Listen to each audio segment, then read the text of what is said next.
Yep. Cool. All right. Well, good morning. My name is Colton Westmoreland. I'm the co-founder and CEO of Apollo VR. And if you see me jittery, it's not because I'm nervous. It's because I've already had my 1,000,000 cups of coffee this morning. So yeah, I'm the co-founder and CEO of Apollo VR. And we provide virtual reality products and supports to arcades and family entertainment centers. So what is the problem we're trying to solve? Well, the problem is that since 2012, the gaming industry has doubled to a $120 billion industry. At the same time, arcades have dwindled down to half. So arcades and family entertainment centers are missing out on substantial revenue opportunities. They're finding that their coin-op arcade machines are underperforming and increasingly becoming less popular. And so because of that, they're constantly seeking new attractions to retain and grow their customer base. So what's the solution? Well, the solution is to bring virtual reality attractions to these arcades and these family entertainment centers. And the reason why is because right now with the technology is that the average consumer cannot afford to have these high-end VR experiences from home, let alone have the space to do so. So our products offer the best return on investment because they're cost-effective, offering the highest quality experience at the lowest possible price. And so our competitive advantage kind of piggybacks off of our value prop. Again, the greatest return on investment because they are very competitively priced. At the same time, we're not sacrificing on our quality. We're using the best VR headsets in the market. And we have access to 240, give or take, popular VR titles, games, and experiences. Also, we have a modular design. So in other words, you could start with one player. It works out, great. You want 2 more players, 3 more players, whatever. We can rebuild these existing installations and add players down the road. So we did a lot of market validation, and the 2 main points that we came across was that 60% of location-based entertainment and family entertainment centers are looking to acquire a VR attraction within the next couple years. And for non-gaming and non-entertainment purposes, it was found out that 7 out of 10 teachers actually want to use VR as an educational tool. So market size, 12 billion. This actually only captures what we're focusing on right now, which is the family entertainment centers, location-based entertainment, etc. The actual VR market itself is tremendously bigger than that, however. Here's our primary competitors. We have private label, Hologate, and Exit Reality. And they all have their pros and cons. Right now, Exit Reality probably has the best looking product. They have access to the same content library that we have access to. However, we're coming in more competitive than they are as far as price goes. Hologate is the most expensive. Their 4-player unit is just under $100,000. They also have very limited content, about 10 titles to choose from, with the promise to add about 2 titles each year. Private label is our most closest competitor, and they offer same library that we have. So I'd like to give an example of our existing customer. Over at Nimbus Winery off of 15 Hazel, there's a Monster Mini Golf location. He had a dedicated arcade area and had several arcade machines in there. He was making $600 per month in that arcade area. All right, now he's making about $1,000 per weekend. And add on top of what he makes during the weeks, now he's making about $6,000 per month as opposed to $600. So he's making 8 to 10 times as what he was making before. He's going to see his return on investment in about 8 to 10 months. And I'm also talking to the COO of Monster Mini Golf because they have 22 locations across the US, so they'll be looking to add more units to their other locations down the road. So this it actually is our product at Nimbus Winery. It's a 2-player VR unit, and the sales price on this is $30,000. It costs us about $12,000 to build it. So you can see there's a really good margin built in there. Each player has a 10-foot by 10-foot play area, external projection, and external sound. So the spectators are really immersed into the experience, and that is what really differentiates our product from our competitors. Everyone else is using monitors that are placed up high that kind of disconnects the player from the experience. So what have our main challenges been? Well, I think as with most companies right now, it's sales and marketing. We'd really like to bring on a strategic partner and really start to ramp up our sales. And we've done okay so far, but there's definitely a lot of room for improvement. And with that comes generating leads and establishing credibility. I myself have actually been in the VR industry for just under 2.5 years now. I came from another tech startup, so wore a lot of hats there, helped integrate a lot of their technology, and so when I'm coming and starting a business of my own, I see kind of the company I used to work for is now my competition, and I talk to potential customers who are looking at their products. You know, it can get a little frustrating because I know I can build just a great and quality experience as they can, right? And our other main challenge is going to be our long-term sustainability. So with that, we'll be looking into different types of intellectual property, patents, trademarks, etc. Being able to answer this question that I dread every day is what prevents others from doing the same thing that we're doing, right? And we have some solutions. They're not there yet, but we are working on some patentable technology and also trying to develop a component for monthly recurring revenue. And that's it. Great. You have 20 seconds. So 5 minutes, 40 seconds. All right. All right, Colton. Well, thank you very much for getting up here and sharing your baby with the world. All right. One of the first questions that we like to ask is, how can the community help you? You're right. So we would really like to get out into the public eye better, right? Get some awareness about what we're doing. We don't have any competitors in Sacramento, right?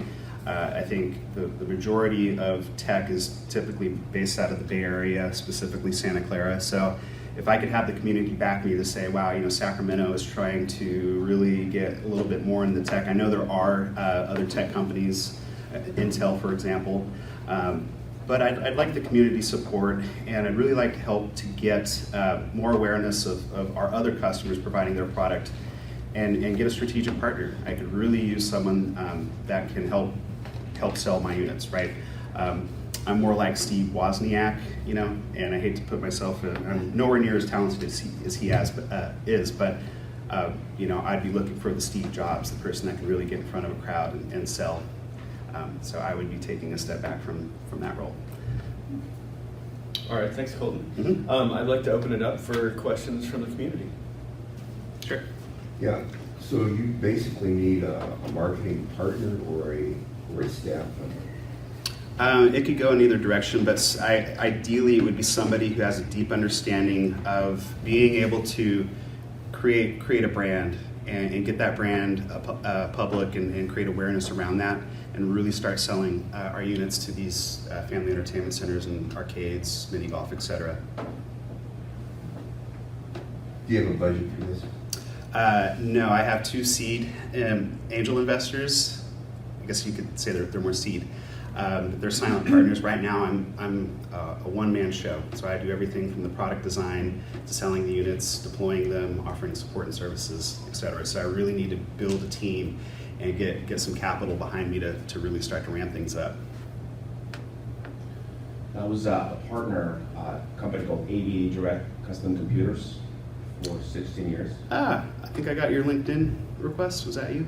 Probably. Okay. Yeah.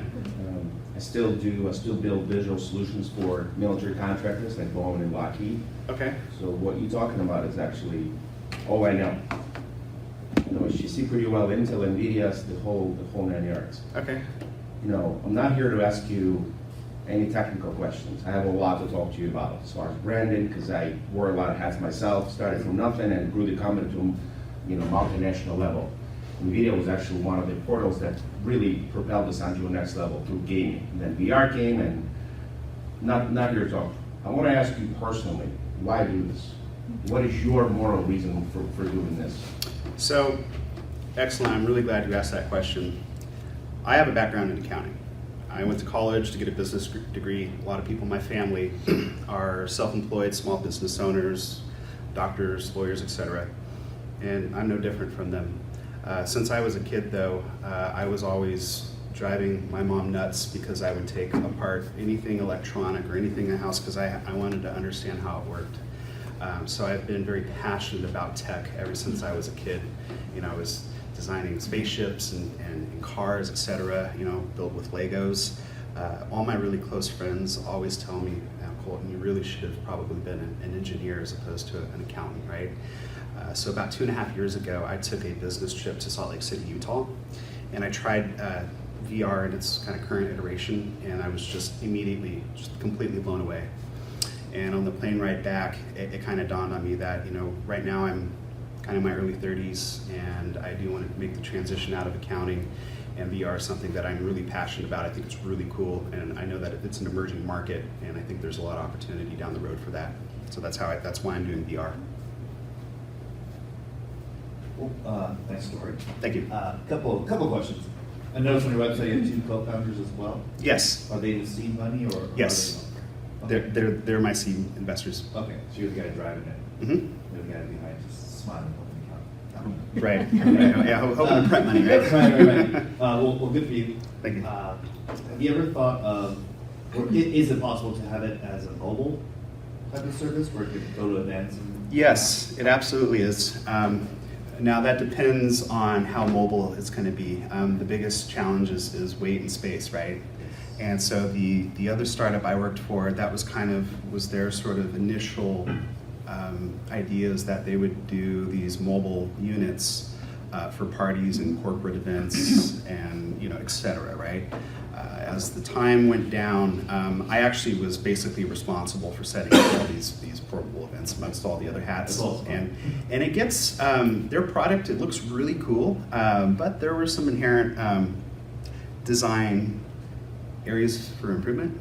And so I've set up, VRLA, GDC, G2E, the LA Auto Show. So yes, it's absolutely possible to do it portable, but there needs to be a lot of thought and consideration into what is it going to look like, what materials are you going to use. It needs to be lightweight, but it needs to be strong, and it needs to be safe, right? So if you're going to put someone in an enclosure, it really needs to be a strong unit, because if they were to, say, lose their balance or fall into a wall, you want to make sure the entire structure doesn't come and collapse down on top of them, right? So, and usually there's an inverse relationship between weight and strength, right? So finding that right balance is key, and then also bundling it all up into a very compact package.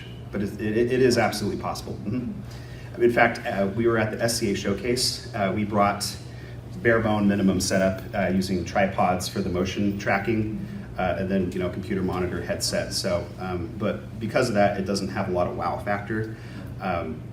But there's that was kind of on one end of the spectrum. But then the units that we have are, I would call them semi-mobile. Okay, yeah. It looks pretty. I've seen it at Monster Golf a few weeks ago. Oh, you did see it. I didn't try it. Sure. You definitely wanted to go. Yeah, I recommend you go. But, Yeah, go I with work the with a guy. lot of events and with sporting events Mhm. and tours and whatnot, so I'm happy to introduce you to a couple of people that actually might be very interested. Okay, I'd be more than happy. I'd really appreciate that. Okay. Did you have any other questions? No. Okay. Any other? Yep.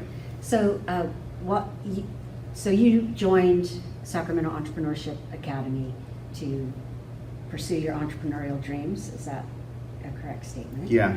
And you did have some folks working with you in the cohort. Was that just part of their project, or are they actually helping you grow your business? So you're asking about Jose and Yeah, Coy? yeah. So when I joined the SCA, I had this really selfish intent to be in my own group, right? And selfish as that was, Christy had suggested that we all combine into groups. So I did combine into a group, and I think we actually ended up being the biggest group, right? Yeah, ironically, right? I guess I'm not very good at being selfish. So they've been helping. They were actually really helpful. They helped go out and do our market validation exercise. They visited businesses, went to talk to these owners and get their ideas and feedback about them potentially having VR at their places, right?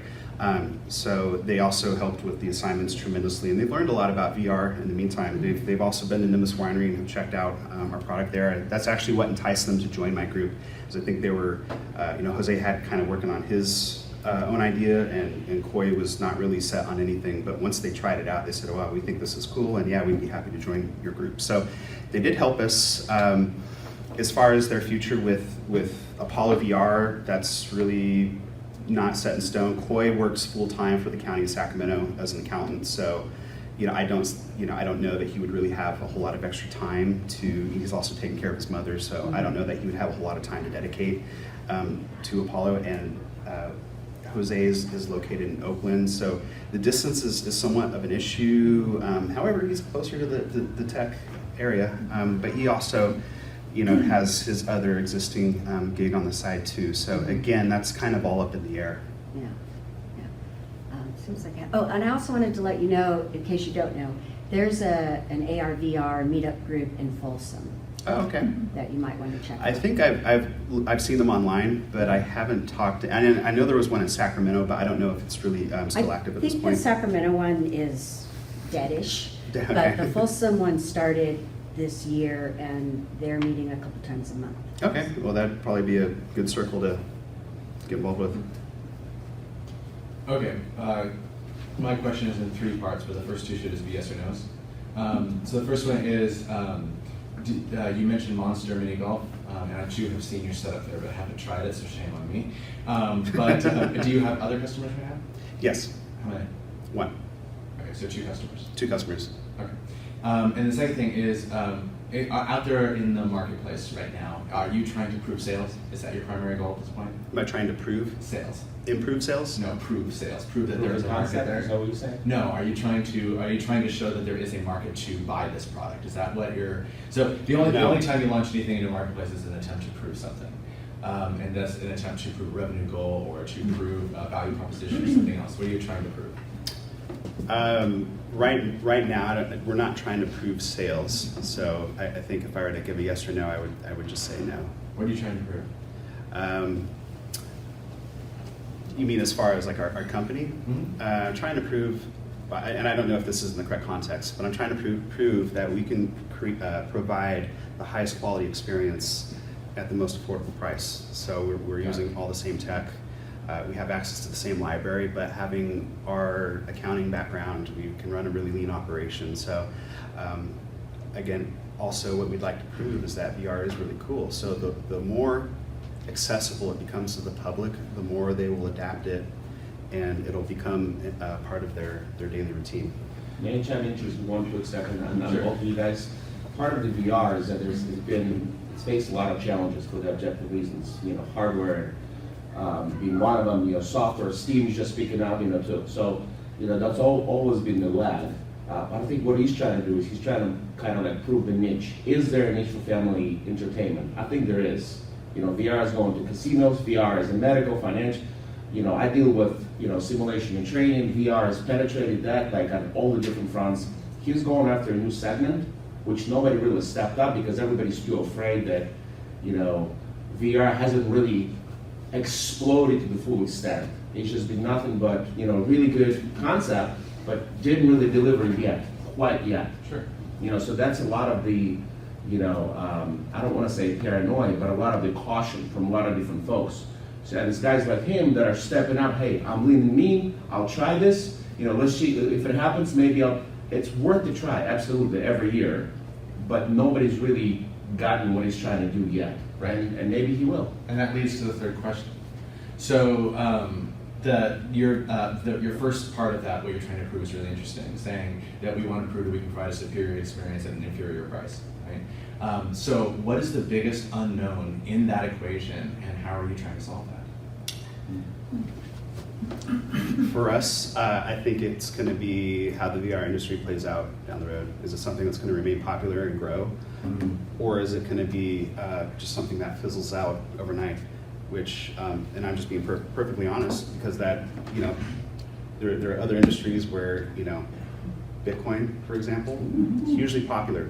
Some people became very wealthy, and some other people didn't. Some people died. Some people had a much harder time than I've had. So with past iterations of virtual reality, it's kind of come in waves over the years, but it was always crap, right? It's only been in the last 2 or 3 years that the technology has advanced in such a way where it's actually a really high quality experience. And that's for a number of reasons. But now that the hardware's out there, the computers are powerful enough to actually drive the graphics, and the content is becoming better and better as well. But yeah, we want to see this grow and succeed. Now, part of our strategy is that we're focusing on what I'm pitching on here today is presenting on is the gaming and entertainment sector, right? Our other customer is actually a VR content developer, and they primarily do education, simulation, and sales and marketing VR content for healthcare companies, Novartis, Alcon, et cetera. So they do sales and marketing demos, like as an example, for Alcon, right? So it's a VR experience that gives you a product demonstration. And so that's, I think, part of our long-term sustainability is kind of diving into that segment, the whole education simulation training. That's the practical side of VR that I think has really long-term sustainability. Okay, Salvatore, I think. Question regarding, it's all about the experience. Mhm. So how long before do you see, tier 1 gaming companies creating content for this? I recently saw, I believe it was Ubisoft with licensed Assassin's Creed for an virtual reality escape room. Mhm. So as a gamer, that's the first time I was like, oh, I want to go try that virtual reality. Right. So do you see these other major companies getting on board in the near future to try to really get some momentum with the VR world? I do. In fact, there already is what's considered AAA content out there. They migrated Skyrim, it's kind of the Oblivion game. It's one of those massive multiplayer games, made a VR version of it. Resident Evil 6, I think that was the number that came out in VR. Fallout is another massive player game. And then there's been several titles that were started in VR, but then have migrated over to PlayStation, and Raw Data would be an example of that, and Superhot. So those are both really popular titles that were initially developed for VR that crossed platforms into the traditional arcade gaming. So I do see eventually getting more AAA content. You had a question? Yeah, so, I'm It sorry, sounds- just last question. Last question. Yes, sir. Sounds like a great idea. Sounds like you've got it tested, and what you need is a marketing guy. And so I have 2 questions. One, how are you going to get the marketing guy? I know you said that you were either going to hire somebody or you were going to hire a firm. But I want to know do you have a time frame for that, I guess, is a question. Well, there's no set time frame. The sooner the better. Right now, we're making money, right? We are already profitable, but we're taking partners who they want to make their investment back. So they're taking their distributions. So it's putting me in a tough spot because I don't have money to put back into hiring a marketer. So I think what we've talked about is basically them taking substantially less equity, and me taking a little bit less equity as well, and offering that to a strategic partner. Ideally, who would also have some investment cash to kind of help along with the marketing and our IP stuff, because we have some really cool concepts that we'd like to patent, or at least explore the patentable possibilities behind that. And then you have one question? No, that was Okay, it. all right. So thanks, Colton. All right. Thank you very much. All right, so we'd like to bring